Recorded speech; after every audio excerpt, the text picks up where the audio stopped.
പിതാവിന്റെയും പുത്രന്റെയും പരിശുദ്ധാത്മാവിന്റെയും നാമത്തിൽ ആമേൻ. ഈശോയിൽ ഏറ്റവും സ്നേഹമുള്ളവരെ, വിശുദ്ധ വേദപുസ്തകം ആരംഭിക്കുന്നത് അതിഗാഠമായ ഒരു ദൈവസ്നേഹാനുഭവത്തെ പങ്കുവച്ചുകൊണ്ടാണ്. ദൈവവും മനുഷ്യനും ഒരുമിച്ച് വസിച്ച ദൈവത്തിന്റെ കരങ്ങളാൽ മനുഷ്യന് രൂപം നൽകിയ, ദൈവത്തിന്റെ ഛായയിലും സാദൃശ്യത്തിലും മനുഷ്യൻ സൃഷ്ടിക്കപ്പെട്ട് പറുദീസ എന്ന ആദ്യ സ്നേഹാനുഭവത്തിൽ ദൈവത്തിന്റെ കൈയും പിടിച്ച് നടന്നു നീങ്ങിയ വളരെ ഹൃദ്യമായ ആനന്ദകരമായ ഒരു അനുഭവത്തിന്റെ കഥ പറഞ്ഞുകൊണ്ടാണ് വിശുദ്ധ വേദപുസ്തകം ആരംഭിക്കുന്നത്. എന്നാൽ ഒരേ സമയം അതിഹൃദ്യമായ ഒരു ദൈവസ്നേഹ അനുഭവം പങ്കുവെക്കുന്ന വേദപുസ്തകത്തിന്റെ ആദ്യ നാളുകൾ തന്നെ ഒരു പരാജയത്തിന്റെയും ഒരു തകർച്ചയുടെയും ഒരു പാളിച്ചയുടെയും ഒരു പാപത്തിന്റെയും കഥ പറഞ്ഞുകൊണ്ട് വേദം തുടങ്ങുന്നു. നമുക്കറിയാം, ഏദൻ മനുഷ്യന്റെ പറുദീസയായിരുന്നു. എല്ലാ നന്മകളാലും ദൈവം മനുഷ്യനെ അലങ്കരിച്ച ഇടമായിരുന്നു. മനുഷ്യന്റെ ആഗ്രഹങ്ങൾക്കും സ്വപ്നങ്ങൾക്കും മനുഷ്യന്റെ ഇഷ്ടങ്ങൾക്കും വിധേയമായി ദൈവം മനുഷ്യന് ജീവിതം രൂപപ്പെടുത്തി നൽകിയ ഒരു കാലം.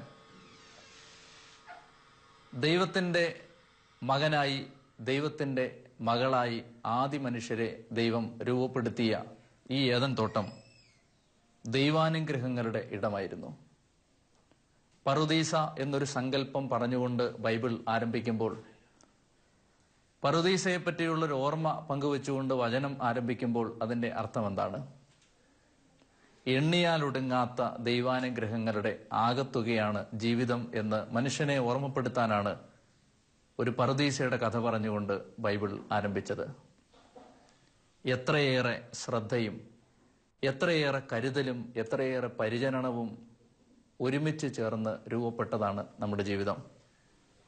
ആകസ്മികമായോ സാധാരണമായോ നമുക്ക് തോന്നുന്ന ഒരു ജീവിതത്തിൽ പോലും എന്തുമാത്രം ദൈവത്തിന്റെ ശ്രദ്ധയുണ്ടായിരുന്നു എന്നുള്ളത് മനുഷ്യനെ ഓർമ്മപ്പെടുത്താൻ വേണ്ടിയാണ് ഏദൻ തോട്ടത്തിന്റെ കഥ പറഞ്ഞുകൊണ്ട് ബൈബിൾ ആരംഭിക്കുന്നത്.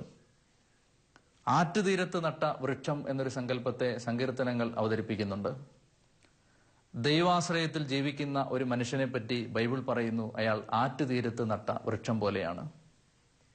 യഥാകാലം ഫലം തരുന്നതും എല്ലാ കാലത്തും മനുഷ്യന് ആശ്രയമാവുന്നതും തണലേകുന്നതും സജീവമായി പൂവിട്ട് നിൽക്കുന്നതുമായ ഒരു വൃക്ഷത്തെ ബൈബിൾ പരിചയപ്പെടുത്തുമ്പോൾ അതിന്റെ അർത്ഥം ഒത്തിരി ശ്രദ്ധയും ഒത്തിരി കരുതലും ഒത്തിരി സ്നേഹവും ചേർത്ത് ദൈവം മനുഷ്യജീവിതങ്ങളെ രൂപപ്പെടുത്തുന്നു എന്നാണ്. മുന്തിരിത്തോട്ടത്തിൽ നട്ടുപിടിപ്പിച്ച അത്തിവൃക്ഷം എന്നതിന്റെ അർത്ഥം എന്താണ്? എത്രയോ കരുതലും ശ്രദ്ധയും പരിചരണവും ചേർന്ന് രൂപപ്പെടുത്തിയതാണ് നിന്റെ ജീവിതം. അങ്ങനെ ബൈബിൾ ഒരു ഏദന്റെ പറുദീസയെ പറഞ്ഞുകൊണ്ട് ആരംഭിക്കുന്നു. ഈ പറുദീസയിലാണ് എല്ലാ അനുഗ്രഹങ്ങളുടെയും നടുവിൽ ദൈവം ഒരു വിലക്കപ്പെട്ട കനി സൂക്ഷിച്ചത്. എല്ലാ വൃക്ഷത്തിന്റെയും ഫലം നിനക്ക് ഭക്ഷിക്കാം, എന്നാൽ ഒരു വൃക്ഷത്തിന്റെ, പിന്നീട് നമ്മളത് കാണുന്നുണ്ട് ഉൽപ്പത്തി 2:17, നന്മതിന്മകളുടെ അറിവിന്റെ വൃക്ഷത്തിന്റെ ഫലം പറിച്ച് തിന്നുകൂടാ എന്ന് ലംഘിക്കരുതാത്ത ഒരു ശാസനം ആദി മനുഷ്യന്റെ മനസാക്ഷിക്ക് നേരെ ദൈവം നൽകി. ഒരു വിലക്കപ്പെട്ട കനി എല്ലാ അനുഗ്രഹങ്ങളുടെയും ഏദനിൽ ദൈവം സൂക്ഷിച്ചു വെക്കുന്നുണ്ട്. ഈ ഫോർബിഡൻ ഫ്രൂട്ട് എന്ന് പറയുന്നത് ഏദന്റെ മാത്രം കഥയിൽ സംഭവിക്കുന്നതല്ല, മറിച്ച് അനുഗ്രഹങ്ങൾ വാരിക്കോരി സമ്മാനിച്ചിട്ടുള്ള എല്ലാ മനുഷ്യ ജീവിതങ്ങളിലും ദൈവം സൂക്ഷിക്കുന്നുണ്ട് ചില വിലക്കപ്പെട്ട കനികൾ. ബാക്കി എല്ലാ വൃക്ഷത്തിൽ നിന്നും ഭക്ഷിക്കുമ്പോൾ നിന്റെ ജീവൻ നിലനിൽക്കുന്നു, പരിപോഷിപ്പിക്കപ്പെടുന്നു, നിന്റെ ജീവന് സമൃദ്ധിയുണ്ടാവുന്നു. എന്നാൽ വിലക്കപ്പെട്ട കനിയിൽ നിന്ന് ഭക്ഷിക്കുമ്പോൾ ജീവൻ നഷ്ടമാവുന്നു. ബൈബിൾ വളരെ ശ്രദ്ധാപൂർവം എഴുതി വെക്കുന്ന ഒരു വരി, ഈ വിലക്കപ്പെട്ട കനി നിന്ന വൃക്ഷം ദൈവം നട്ടുപിടിപ്പിച്ചത് തോട്ടത്തിന്റെ നടുവിലാണ് എന്നുള്ളതാണ്. അനുഗ്രഹങ്ങളുടെ നടുവിലാണ് ഒരു വിലക്കപ്പെട്ട കനിയും ഒരു വിലക്കപ്പെട്ട വൃക്ഷവും ദൈവം സൂക്ഷിക്കുന്നത്. എല്ലാ ജീവിതങ്ങളും ഏദനാണ്, എല്ലാ ജീവിതങ്ങളും പറുദീസയാണ്, എല്ലാ അനുഗ്രഹങ്ങളും ഏദന്റെ അനുഭവങ്ങളാണ്. എല്ലാ മനുഷ്യ ജീവിതങ്ങളിലും ദൈവം സൂക്ഷിക്കുന്നുണ്ട് ഒരു വിലക്കപ്പെട്ട കനി. മൂന്നാമതായിട്ട് നന്മതിന്മകളെ പറ്റിയുള്ള അറിവിന്റെ വൃക്ഷം എന്നാണ് ബൈബിൾ ഈ ഭാഗത്ത് പറിച്ചു തിന്നരുത് എന്ന് പറഞ്ഞ പഴത്തെപ്പറ്റിയും ആ വൃക്ഷത്തെപ്പറ്റിയും സൂചിപ്പിക്കുന്നത്. നന്മ തിന്മകളുടെ അറിവിന്റെ വൃക്ഷം. എന്താണ് അതിന്റെ അർത്ഥം? നിന്റെ നന്മയും തിന്മയും തീരുമാനിക്കാനുള്ള അവകാശം ദൈവത്തിൻ്റെതാണ്. നന്മയും തിന്മയും മനുഷ്യന് വ്യാഖ്യാനിക്കാനുള്ളതല്ലെന്നും അത് ദൈവം വ്യാഖ്യാനിച്ചു തരുന്നതാണെന്നും ഉള്ള സൂചനയിലാണ് നമുക്കറിയാം കൽപ്പനകൾ നൽകപ്പെടുന്നത് ദൈവം നേരിട്ട് നൽകുന്നത് വഴിയായിട്ടാണ്.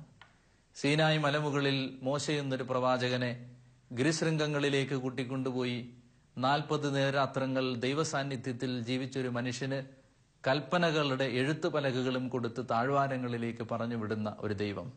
കൽപ്പന കൊടുക്കുന്നത് ദൈവമാണ്.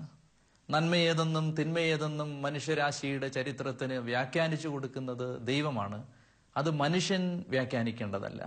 കൽപ്പനകൾ നിർമ്മിച്ചതും സൃഷ്ടിച്ചതും മനുഷ്യനല്ല, മറിച്ച് ദൈവമാണ്. ഏദൻ തോട്ടത്തിൽ സംഭവിച്ചത് യഥാർത്ഥത്തിൽ എന്താണ്? ഒരു തെറ്റ് സംഭവിച്ചു എന്നുള്ളത് ഈ അവകാശത്തിന്മേൽ ആദി മനുഷ്യൻ കൈകടത്തി എന്നുള്ളതാണ്. ഹവ്വ പഴം പറിച്ചു തിന്ന സാഹചര്യത്തെപ്പറ്റി ബൈബിൾ ഇങ്ങനെയാണ് പറയുന്നത്: ആ പഴം ആസ്വാദ്യകരവും കണ്ണിന് കൗതുകകരവും അറിവേകാൻ അഭികാമ്യവും എന്ന് കരുതി അവൾ അത് പറിച്ചു തിന്നു. നന്മയും തിന്മയും തീരുമാനിക്കാനും നന്മയും തിന്മയും ജനത്തിന് വ്യാഖ്യാനിക്കാനും മനുഷ്യന് നന്മയും തിന്മയും പറഞ്ഞു കൊടുക്കാനുമുള്ള ദൈവത്തിന്റെ അവകാശത്തിന്മേൽ ആദി മാതാവ് കൈകടത്തി. കണ്ണിന് കൗതുകകരമാണെന്ന് അവൾ അതിനെ വ്യാഖ്യാനിച്ചു. അത് ആസ്വാദ്യകരമാണെന്ന് അവൾ വ്യാഖ്യാനിച്ചു. അറിവേകാൻ കഴിയുമെന്നതിനാൽ അഭികാമ്യമാണെന്ന് അവൾ തിരിച്ചറിയുകയും വ്യാഖ്യാനിക്കുകയും ചെയ്തു. അതുകൊണ്ട് അവൾ പഴം പറിച്ചു തിന്നു. പ്രിയപ്പെട്ട സഹോദരങ്ങളെ, എന്റെ നന്മയും തിന്മയും തീരുമാനിക്കാനുള്ള ആത്യന്തികമായ അവകാശം ആരുടേതാണ്? ദൈവത്തിൻ്റെതാണ്. നന്മയും തിന്മയും തീരുമാനിക്കാനുള്ള അൾട്ടിമേറ്റായ ഒരു അവകാശം തീരെഴുതി കൊടുക്കപ്പെട്ടിരിക്കുന്നത് ഈ ജീവന്റെ ഉടയവനാണ്, ജീവന്റെ തമ്പുരാനാണ്. അങ്ങനെ വരുമ്പോൾ ജീവിതത്തിൽ സംഭവിക്കുന്ന ഓരോ അനുഭവങ്ങളെയും ഇത് നന്മയാണെന്നോ തിന്മയാണെന്നോ വിധി എഴുതാൻ ദൈവത്തിനല്ലേ അവകാശം? ഇങ്ങനെയൊരു പാഠം ഓർമ്മിപ്പിച്ചുകൊണ്ടാണ് ബൈബിൾ ആരംഭിക്കുന്നത്. അങ്ങനെ സ്വന്തം നന്മയും തിന്മയും തീരുമാനിച്ച വ്യക്തിക്ക് ഒടുവിൽ സംഭവിച്ചത് എന്താണ്? ദൈവത്തെ പോലെ ആകാൻ കഴിയുമെന്ന് കരുതി പഴം പറിച്ചു തിന്ന ആദി മാതാപിതാക്കൾക്ക് നഷ്ടപ്പെട്ടത് ദൈവ സാന്നിധ്യമാണ്. അങ്ങനെ ബൈബിളിലെ ആദ്യത്തെ ചോദ്യം ചരിത്രത്തിൽ മുഴങ്ങി. ഏദൻ തോട്ടത്തിൽ ഒരു സായാഹ്ന സവാരിക്കിറങ്ങിയ ദൈവം തന്റെ മുമ്പിൽ നിന്നും മാറി ഒളിച്ച് മറഞ്ഞു നടന്ന ആദി മനുഷ്യരെ നോക്കി ചരിത്രത്തിലെ ആദ്യത്തെ ചോദ്യം ചോദിച്ചു: ആദം, നീ എവിടെയാണ്? ഉൽപ്പത്തി പുസ്തകം 3-ാം അധ്യായം 9-ാം തിരുവചനം. ബൈബിളിലെ ആദ്യത്തെ ചോദ്യം, പ്രപഞ്ച ചരിത്രത്തിലെ ആദ്യത്തെ ചോദ്യം. നീ എവിടെയാണ്? നീ എവിടെയാണ് എന്ന് ചോദിച്ചാൽ അതിന്റെ അർത്ഥം നിന്റെ ദൈവവുമായുള്ള ബന്ധത്തിൽ നീ എവിടെയാണ്? നിന്റെ നന്മയും തിന്മയും തീരുമാനിക്കാനുള്ള ആത്യന്തികമായ അവകാശം നൽകപ്പെട്ടിരിക്കുന്ന നിന്റെ ഉടയവനുമായുള്ള, നിന്റെ തമ്പുരാനുമായുള്ള ബന്ധത്തിൽ നീ എവിടെയാണ്?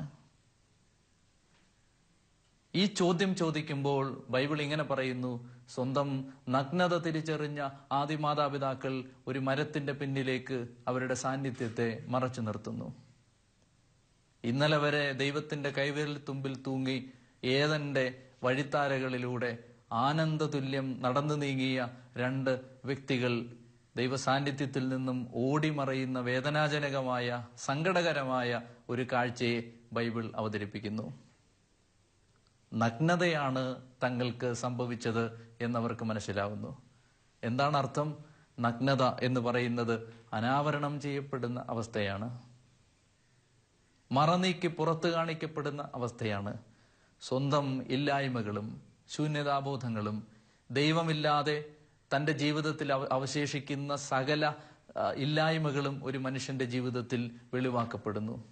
ദൈവത്തിന്റെ വിരൽത്തുമ്പ് വിട്ട് ഓടിമറയുന്ന ഒരു മനുഷ്യന്റെ ആത്യന്തിക ഭാവമാണ് നഗ്നത. ദൈവമാണ് പുതപ്പ്, ദൈവമാണ് സംരക്ഷണം, ദൈവമാണ് അഭയം, ദൈവമാണ് കവചം. ഈ കവചം നഷ്ടപ്പെട്ടു പോകുമ്പോൾ ഒരു മനുഷ്യന്റെ അവസ്ഥയെ വിളിക്കാൻ ബൈബിൾ വിളിക്കുന്ന പേരാണ് നഗ്നത. കുരിശിൽ കിടന്ന കർത്താവ് നഗ്നനായി കിടന്നു എന്ന് പറയുമ്പോൾ ആദി പാപം ചെയ്ത ആദവും ഹവ്വയും നഗ്നരാണെന്ന തിരിച്ചറിവിൽ ദൈവാവബോധങ്ങളും ദൈവസംരക്ഷണങ്ങളും നഷ്ടപ്പെട്ടു പോയ ദാരുണമായൊരവസ്ഥയിൽ പകച്ചു നിന്ന ആ പാപത്തിന് പരിഹാരം ചെയ്യാൻ കർത്താവ് രണ്ടാമത്തെ ആദം കുരിശിൽ നഗ്നനായി കിടന്നു. ദൈവമാണ് അഭയം.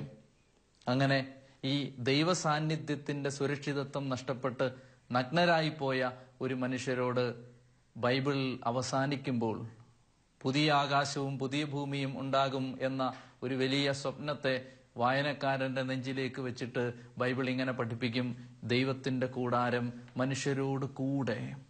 ദൈവം മനുഷ്യരോട് കൂടെ. ഇനി ദുഃഖമോ മുറവിളിയോ കണ്ണുനീരോ വിലാപത്തിന്റെ സ്വരമോ അവിടെ ഉണ്ടാവുകയില്ല. ദൈവത്തിന്റെ കൂടാരം മനുഷ്യരോട് കൂടെ. ഇമ്മാനുവേലായ ഒരു ദൈവം, കൂടെ ഉണ്ടാകുമെന്ന് വാഗ്ദാനം ചെയ്ത ഒരു ദൈവം, ഭയപ്പെടേണ്ട ഞാൻ നിന്റെ കൂടെയുണ്ട് എന്ന് 366 തവണ ബൈബിളിൽ ആവർത്തിച്ച ഒരു ദൈവം, യുഗാന്ത്യം വരെ ഞാൻ നിങ്ങളോട് കൂടെയുണ്ടായിരിക്കും എന്ന് മത്തായിയുടെ സുവിശേഷം അവസാന അധ്യായത്തിൽ ശിഷ്യർക്കും അതുവഴി സർവ്വലോകത്തിനും പ്രതീക്ഷകൾ നൽകിയ ഒരു ദൈവം ഈ നഗ്നതയ്ക്ക് പരിഹാരം കാണുകയാണ്. ദൈവം കൂടെയുണ്ടാവും. ദൈവം പുതപ്പായി മാറും. ദൈവം കവചമായി മാറും. ദൈവം ആവരണമായി മാറും. ദൈവം സംരക്ഷണമായി മാറും. അങ്ങനെ ദൈവ സാന്നിധ്യത്തിൽ നിന്ന് ഓടിയകന്ന് സ്വന്തം നഗ്നത തിരിച്ചറിയുന്ന മനുഷ്യൻ പിന്നീട് ആരോപണത്തിന്റെ ചൂണ്ടുവിരൽ ഉയർത്തുന്നു.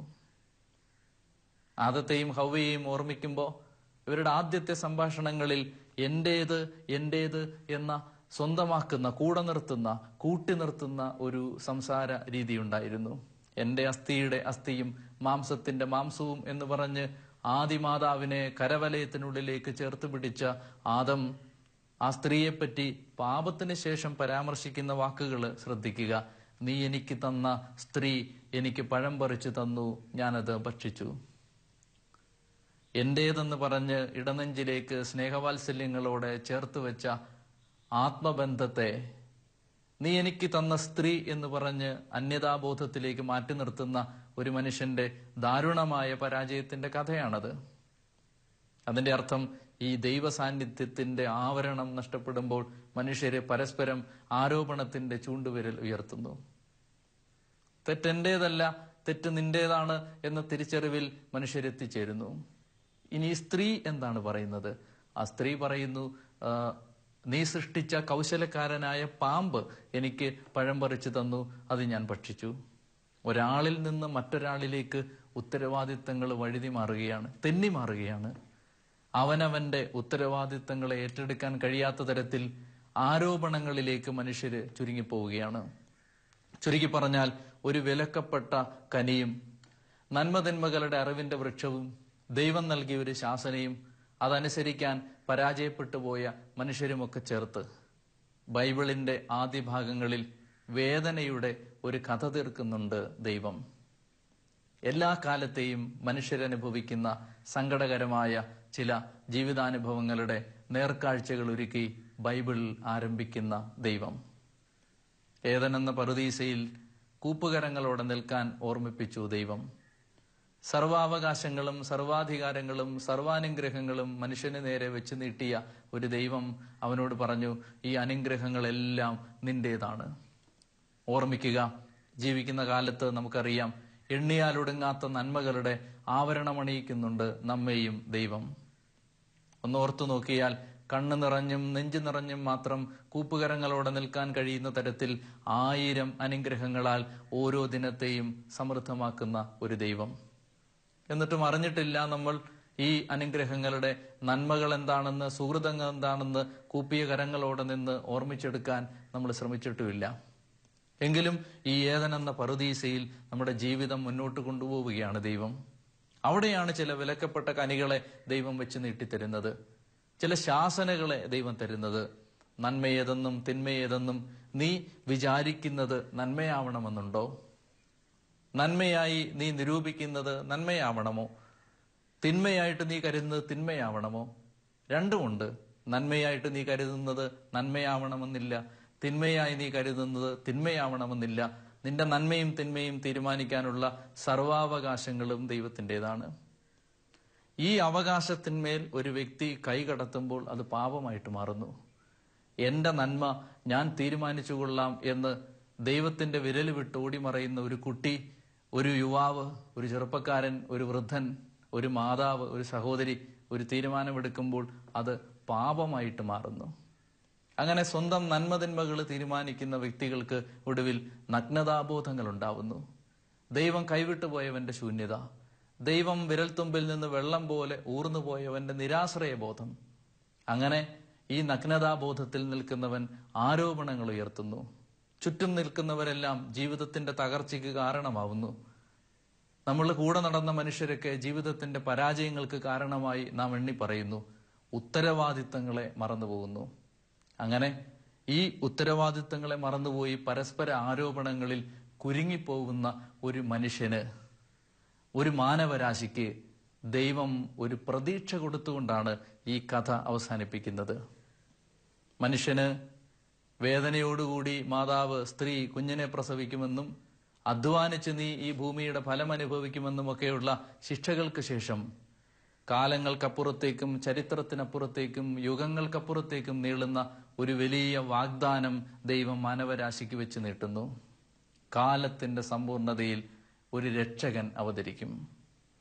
നീയും സ്ത്രീയും തമ്മിലും സ്ത്രീയുടെ സന്തതിയും നിന്റെ സന്തതിയും തമ്മിലും ശത്രുത ഉളവാക്കുമെന്ന് പിശാചിനോട്, പാമ്പിനോട് പറയുന്ന ദൈവം ചരിത്രത്തിനപ്പുറത്തേക്ക് നീളുന്ന ഒരു വാഗ്ദാനം ഏദന്റെ ഈ തകർച്ചയുടെ കഥയിൽ തന്നെ കരുതി വെക്കുന്നുണ്ട്.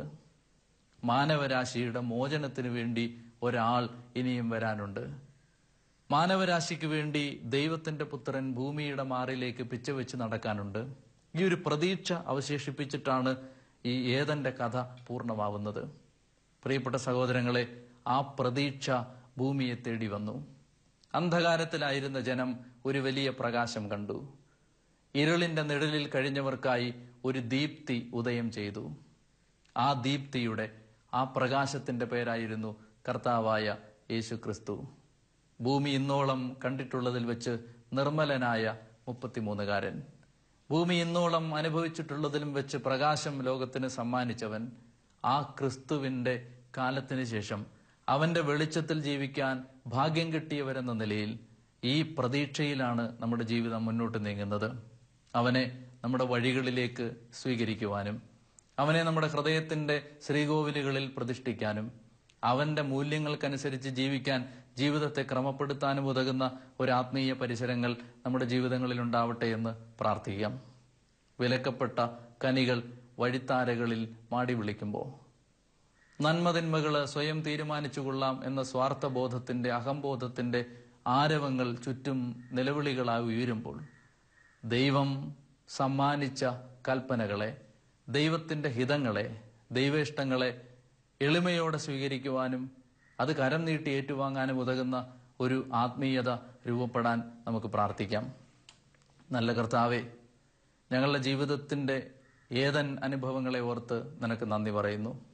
എണ്ണിയാലൊടുങ്ങാത്ത നന്മകളാൽ നിറച്ചതിന് നിനക്ക് നന്ദി പറയുന്നു.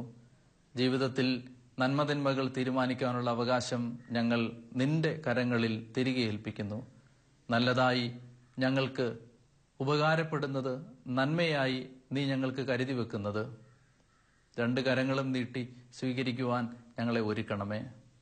നിന്റെ അവകാശത്തിൽ കരം വെക്കാതിരിക്കാൻ ഞങ്ങളെ സഹായിക്കണമേ. കർത്താവെ, നിന്റെ ചാരെ, നിന്റെ ഹൃദയത്തോട് ചേർന്ന് യാത്ര ചെയ്യാൻ ഞങ്ങളെ പഠിപ്പിക്കണമേ. ആമേൻ.